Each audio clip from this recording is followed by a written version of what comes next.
Bonjour à toutes, bonjour à tous, bienvenue sur Tu joues ou quoi pour cette nouvelle vidéo. Aujourd'hui ce n'est pas chez moi dans le studio mais c'est au Festival International du Jeu de Cannes en compagnie de Maud qui est responsable commerciale chez Funforge. Bonjour Maud. Salut, bienvenue. Merci à toi, c'est cool, on a fait beaucoup de route aujourd'hui mais ça y est, on y est enfin. Et Maud, eh bien, tu vas pouvoir nous présenter la gamme de jeux qui est présentée ici pour tous les joueurs et joueuses fans de board games. Donc sur votre stand qui est, ma foi, bien sympathique. Alors, merci d'être là, évidemment. Aujourd'hui, Funforge sur Cannes, on va présenter principalement le jeu Far Cry qui est un Kickstarter, une campagne que l'on va lancer dès le 7 mars. C'est un scénario et une création originale par les studios de Funforge. Tout est validé par Ubisoft, bien sûr. C'est un jeu qu'on dit en legacy rejouable. Ça veut dire quoi? Ça veut dire que vous allez avoir l'opportunité de pouvoir revenir dans des lieux que vous avez déjà visités pour pouvoir avoir une idée encore plus intéressante du jeu. Je vous montrerai les figurines tout à l'heure et les scénarios. Les personnages ont tous des histoires, il y a des backgrounds incroyables. Vous êtes une bande de cascadeurs et au fur et à mesure des épisodes, vous allez vous stuffer, vous allez apprendre d'autres choses, vous allez avoir vraiment un intérêt réel à jouer toute la campagne. Super. Aujourd'hui, la chose que vous allez jouer, c'est malheureusement ou heureusement juste un avant-goût. C'est quelque chose d'unique, c'est notre démo, c'est le prototype. Donc, que tu as déjà présenté à travers toute la France? Quand on a déjà présenté à travers toute la France, on fait 26 dates avant la campagne. C'est chouette, ça permet déjà d'avoir un certain retour sur les avis, les premiers avis des joueurs sur le jeu. Ouais, carrément, et c'est vraiment intéressant, sachant qu'en plus pour eux, donc c'est 3 heures de jeu, voire plus, pour faire le scénario complet, c'est 4 salles différentes, mais on n'en fait que 3 parce qu'on doit décider d'où on va, etc.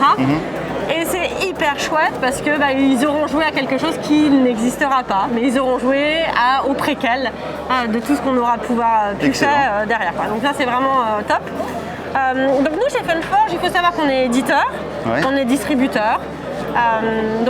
Aujourd'hui à Cannes, les jeux vraiment typiquement Funforge, c'est évidemment Far Cry qu'on va lancer, mais c'est surtout Tokaido, notre jeu phare qui date de il y a plus de 10 ans. Que vous pouvez retrouver sur la chaîne, voilà, parce que j'ai déjà fait la vidéo de Tokaido, de Project Elite, de pas mal de choses. Toutes les infos, il faut aller sur la chaîne et voir tout ce qui a été dit, mais c'est vraiment un jeu qui est assez unique et magnifique. C'est vrai. C'est un jeu qui date d'il y a plus de 10 ans. Et on est en train en ce moment de développer toute la suite. Donc là, on a développé. On va aller faire un petit tour. On a développé le jeu Namiji qui est dans l'univers de Tokaido. Qui a été un Kickstarter complètement pledgé qui va bientôt arriver en boutique. Il faut que tous les joueurs qui ont participé à ce financement-là reçoivent leur jeu dans le monde entier. Et juste après, ce sera disponible dans les boutiques. D'accord. Comme dans l'univers de Tokaido, c'est Antoine Boza, le game designer, et c'est Nayad, l'illustrateur. Mais ça rajoute un petit peu plus de piquant, c'est un petit peu plus joueur. Il y a 2-3 actions avec un stop ou encore, il y a des objectifs. Malgré tout, ça reste dans l'univers de Tokaido, un jeu très zen, un jeu où il est agréable de faire la route. Ambiance. Voilà, exactement. Et ce qu'il faut savoir, c'est que juste derrière, cette année, sans doute l'année prochaine, on va lancer Tokaido 2 joueurs. Je suis pas sûre que j'ai le droit complètement de le dire, mais tant pis, voilà. La gamme Tokaido sera une gamme complète où on aura eu Tokaido, Namiji et une version 2 joueurs. Très bientôt, voilà. Super. C'est en préparation. Là, c'est le prototype de la version 2 joueurs. Avec les premières règles de Antoine. Moi j'adore les protos parce que c'est vraiment un truc où finalement il y a la règle, on n'est pas du tout encore dans le... c'est marrant de se dire que d'une carte comme ça peut faire autre chose. Mais en tout cas voilà, Tokaido 2 joueurs c'est pour très bientôt également et on va vous en reparler à mon avis plein de fois. Donc voilà, mais c'est vraiment dans la même gamme. Alors ça c'est vraiment tout ce qu'on peut dire chez les jeux Funforge édités et publiés par Funforge. Ensuite, ce qu'on présente sur le salon, c'est les jeux qu'on distribue par en l'occurrence localisation. Ouais. Donc ici, par exemple, ils sont en train de jouer à Spy Connection, qui est sorti au mois de janvier. On est une bande d'espions dans une Europe où on doit aller remplir différentes missions. Une fois que tu as validé cette mission, eh bien, la partie s'arrête et tu comptes des points et tu vois ceux qui ont le plus de points. Okay. Les actions par jeu, c'est très simple. Soit tu prends une carte mission, soit tu te déplaces sur le plateau. Un peu comme dans d'autres jeux de destination avec mission dont on connaît par cœur. La différence là, c'est vraiment toute la gestion des pions parce qu'on en a très peu. Donc Kung Fu Panda, c'est un jeu où on va jouer les héros du film. Excellent. Donc c'est un jeu avec beaucoup de figurines. Donc tu as à la fois les héros, donc tu as 6 personnages qui représentent les héros, mais tu ne peux jouer que de 2 ou 4, de 2 à 4. Et c'est un jeu en coopératif furieux. C'est-à-dire, on va passer notre temps à rouler des dés et à essayer d'avancer dans l'histoire. Il y a plein de missions différentes. Chaque héros a son petit pouvoir particulier. D'accord. Là, c'est la grille où on va se prendre des griffes par les gros méchants. Donc, il y a les méchants normaux qui sont ceux-là, qu'on va rencontrer absolument partout dans le jeu. Et puis, tu as les méchants un peu plus importants et les big boss qui vont nous donner évidemment du fil à retordre dans toutes les missions. Tout ça, c'est établi avec un sablier de 3 minutes. Okay. Ce qui fait que c'est frénétique, tu vois, regarde, roule des dés, moi je vais t'en prendre, mais tu vas m'en prendre, ça va être le bordel. D'accord. Et c'est hyper fun. Alors je voudrais te poser une question parce que moi je suis absolument fan du jeu Nemesis. Ah, Nemesis. Voilà, et j'ai pu acheter ma boîte de Nemesis par votre biais. Alors ça, je crois que je pourrais me mettre à genoux, à vos genoux pour vous remercier parce que c'est vraiment trop bien. Et donc je voudrais savoir si Lockdown va arriver et si tu as une idée. Ouais. Alors on va faire l'extension Lockdown. Ouais. On a validé les fichiers, on a fini tout le côté localisation. Ok. Maintenant c'est à eux de jouer. Moi je vois pas Lockdown. Alors je suis un peu pessimiste sur les histoires de transport parce qu'on a vu les dernières années que c'était très compliqué de donner des dates. Parce que entre les transports, les containers, etc. Il est quasiment impossible d'avoir bon. Habituellement on était capable d'avoir des jeux en 2-3 mois. Ouais. Mais là, des fois, ils arrivent au bout d'un an. Ouais. Donc, voilà. Donc, nous, du côté de Funforge, on a fini le travail sur Lockdown. Okay. Maintenant, je ne sais pas du tout ce que Wacken Games va faire et comment est-ce qu'ils vont localiser et prendre toutes les informations. Donc, oui, ça va sortir avec un logo Funforge. Quand? Cool. Alors là... Et ben ça, on ne sait pas. Eh ben écoute, super. Eh ben merci beaucoup Maud, c'est génial. Avec plaisir. Et puis on va reparler plus tard de Far Cry puisqu'on va l'essayer samedi. Donc on va pouvoir vous en parler un petit peu plus sur la chaîne. Donc super. Merci beaucoup. Ouais, de rien. Et bon courage à toi, bon festival. Ouais. Et puis nous on se retrouve dans quelques minutes avec d'autres jeux partout dans le festival. On est de retour à présent sur le stand de Multiface Édition pour rencontrer l'auteur du fabuleux jeu Minuit Meurtre en Mer que sûrement beaucoup d'entre vous connaissent, Alain, qui est là sur le festival et qui va nous faire la joie de présenter sa nouvelle version, une version niveau 2, on va dire, deuxième édition de Minuit Meurtre en Mer. Alors je te laisse la parole. Enchanté David, merci. Voilà, bienvenue sur notre stand, merci de parler de Multiface Édition. Donc on a effectivement Minuit Meurtre en Mer, un jeu d'enquête policière scénarisé qui existe donc avec une boîte de base avec 20 enquêtes différentes. On a aussi sorti un peu après une extension donc qui renouvelle la façon de jouer, qui apporte évidemment des enquêtes supplémentaires, mais pas que quoi. Il y a vraiment une nouvelle façon de jouer qui a été améliorée, repensée pour l'ensemble des enquêtes. Donc déjà un renouvellement du jeu avec l'extension et la deuxième édition. Donc là on a un prototype, c'est pas du tout le matos final.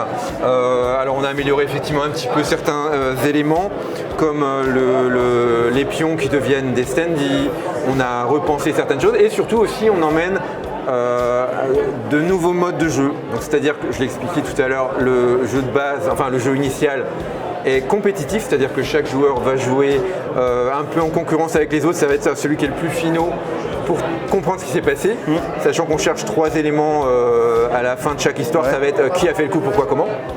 Et donc là maintenant on va emmener de nouveaux modes de jeu qui sont le mode coopératif, c'est-à-dire qu'on va jouer quelque part ensemble, même si on va enquêter individuellement durant la partie, on va se donner des indications et ensuite mettre en commun pour décider des réponses à apporter. On a aussi un troisième mode de jeu qui est le mode solo. Donc on va pouvoir jouer seul ou même en équipe à deux contre le commissaire de bord qui est un petit peu l'empêcheur d'enquêter en rond. La prochaine édition sera donc un Kickstarter donc conditionné par la réussite d'un Kickstarter en juin 2022 avec en principe une sortie encore en fin d'année. Puisque le jeu sera quasiment finalisé quand on va lancer la Kickstarter. Tous les textes, on en profite, on a revu tous les textes, on a revu les cartes, la façon de préparer les cartes. Il y a vraiment plein d'améliorations dans cette deuxième édition. Pour les gens qui ont la première et qui ne souhaitent pas forcément, on peut le comprendre, passer à la deuxième, puisqu'ils ont déjà un peu quelque part le jeu, on va évidemment proposer aussi sous forme de PDF les 3 modes de jeu, les nouvelles règles, la disposition. Voilà, ils pourront aussi adapter leur première édition s'ils ne souhaitent pas forcément passer à la deuxième. Voilà. Écoute, super. Mais écoutez, merci Alain, merci beaucoup. De parler de nous. Rendez-vous donc en juin 2022 pour la campagne Kickstarter pour Minuit Meurtre en Mer. Voilà. Merci. Et bien maintenant on est avec Florian du stand de Greux Games. Alors ce que je te propose c'est qu'on fasse un petit peu le tour du stand et puis qu'on parle un petit peu des nouveautés de chez Greux Games et puis voilà, quels sont vos futurs projets et puis... Avec un grand plaisir. On va commencer par l'autre côté en fait. Là donc on est sur le stand BlackRock qui accueille Cyrano. Cyrano qui est notre une nouvelle sortie qui est en exclusivité en vente sur le salon. On a 100 boîtes en vente. Donc Cyrano, c'est un jeu de Ludovic Moblan et Angèle, illustré par Camille Chaussy. C'est un jeu de poésie.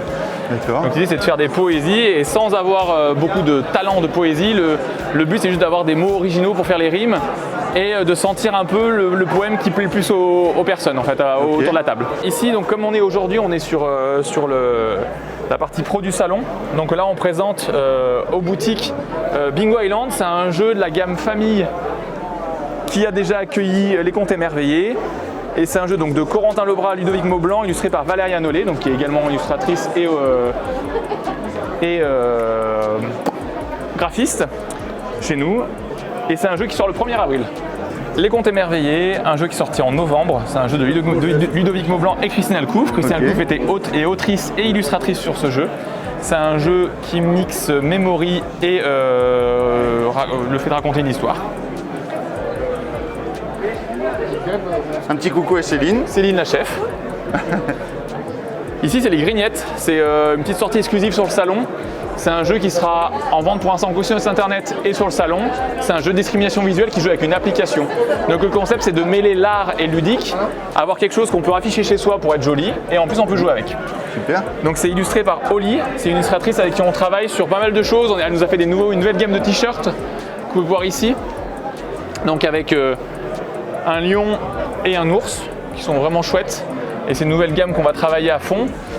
Et qui travaille également sur le prochain jeu de Théo Rivière et Johan Goupy qui sort chez nous à Cannes l'année prochaine. Donc c'est vraiment cool. Et ici on a Kamimaï, le célèbre jeu de pioche en équilibre. Ah oui, ok. Coopératif. Et là notre Nidavellir avec les pièces en jetons de poker. Et oui, avec la boîte, comment vous l'appelez, la boîte de luxe? C'est le trésor de luxe, ouais, c'est ça. Trésor de luxe.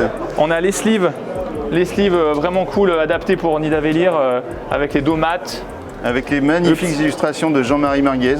Tout à fait. Qu'on retrouve en interview sur la chaîne d'ailleurs, depuis une vidéo qui date un petit peu maintenant, mais voilà, dans lequel il expliquait toute sa création artistique autour de Nidavellir, donc c'est super chouette. Et là, vous voyez les cartes réillustrées par d'autres illustrateurs, parce que c'était juste pour l'artbox, et Jean-Marie a repris ses guerriers d'une autre façon, un petit peu avec un nouveau type, voilà, plus coloré, vraiment chouette. Ça, c'est un illustrateur japonais, il a fait un super boulot. Parce que le jeu est sorti dans plein de pays. Ouais, c'est ça. J'ai eu la chance de voir des boîtes de Nidavellir japonaises d'ailleurs. Oui, tout à fait. Chez Jean-Marie, et qui m'avait fait voir tout ça. Et alors, Jean-Marie m'avait confié que vous étiez dans le jeu. Vous aviez été dessiné dans le jeu. Alors j'ai cherché, j'ai jamais trouvé. C'est vrai ? Ouais. Ah, mais ça c'est parce que voilà quoi, il nous a fait beaucoup plus beau qu'on est.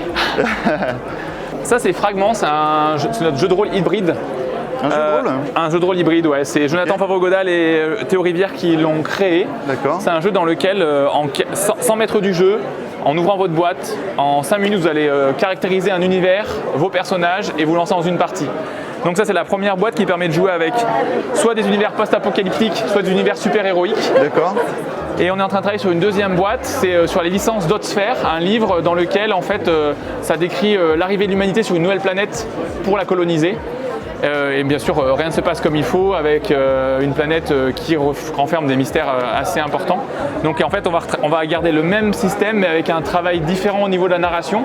Et je pense que si vous avez aimé Fragment, l'expérience vous amènera plus loin avec Otsphère et ça va être vraiment chouette. Donc, voilà. Ok, super. Et ben, merci beaucoup Florian. Merci à toi David. Et puis à bientôt et à bientôt. à Grow Games.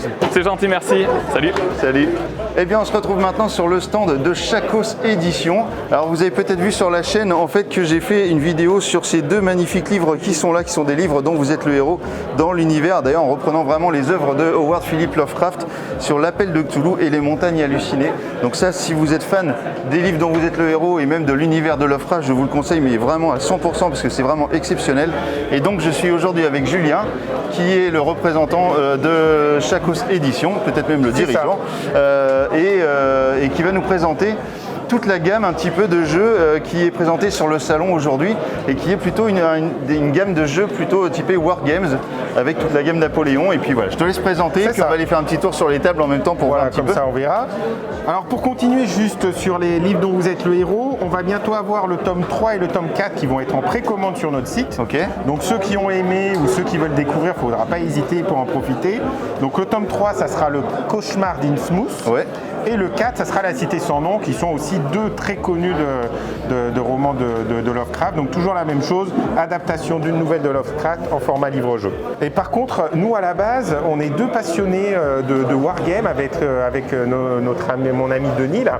Et notre objectif, ça a été de faire des jeux d'histoire, donc on voit un peu un aperçu ici, qui sont accessibles à tout le public. Donc nous, on voulait faire des Wargames que tout le monde pouvait jouer, parce que souvent on a les Wargames, c'est un jeu compliqué, c'est long à mettre en place, à jouer, c'est difficile. On a l'impression que c'est inaccessible et que c'est vraiment que pour les barjots du jeu de société, c'est ça, les experts. Et nous, on voulait plus ça. Donc on a beaucoup travaillé pour faire des jeux qui se jouent rapidement, avec des règles simples et avec un matériel qui est attractif.